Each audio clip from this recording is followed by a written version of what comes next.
Christmas పర్వదినాన్ని పురస్కరించుకొని పొదిలి పట్టణం మరియు మండలం పరిధిలోని చర్చిలలో క్రైస్తవులు ప్రత్యేక ప్రార్థనలను భక్తి శ్రద్ధలతో నిర్వహించారు.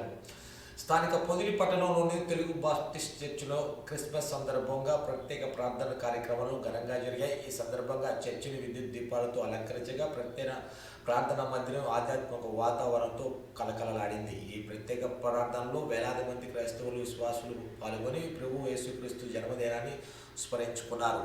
ప్రేమ, శాంతి, సహన సందేశాలను పాటించాలని ప్రార్థనలు బోధన చేశారు. క్రిస్మస్ సందర్భంగా పరస్పర శుభాకాంక్షలు తెలుపు మత సామరస్యం చాటేలా వేడుకలు నిర్వహించడంపై స్థానికులు హర్షం వ్యక్తం చేశారు.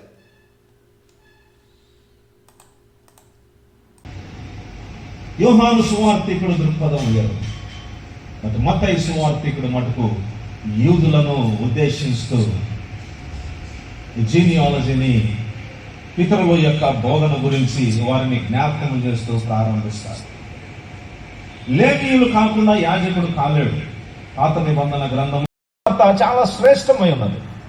ఇందులో 5 భాగములను మనం చూడగలము. సర్మన్ ఆన్ ద మౌంట్, కొండ మీద ప్రసంగము, డిసైపుల్షిప్, శిష్యత్వము ఏ రీతిగా ఉండాలి, పారబుల్స్, ఉపమానములు చక్కగా బోధించబడతాయి, సంఘమును గురించి బోధించబడతాయి. చివరిగా అంత్యకాలమున ఏ రీతిగా ఉంటుందో మత్తయి సువార్తికుడు, యూదుడైన మత్తయి సువార్తికుడు యోహాను జననంతో ప్రారంభిస్తారు.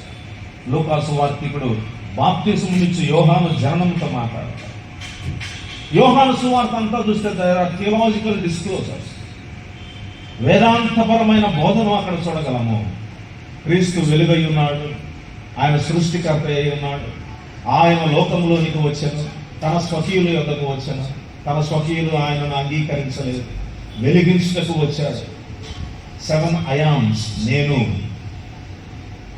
యోహాను సువార్తికుడు దృక్పథం వేరు. మత్తయి సువార్తికుడు మటుకు యూదులను ఉద్దేశిస్తూ జీనియాలజీని, పితరుల యొక్క బోధన గురించి వారిని జ్ఞాపకం చేస్తూ ప్రారంభిస్తారు. లేఖీయులు కాకుండా యాజకుడు కాలేడు. పాత నిబంధన గ్రంథం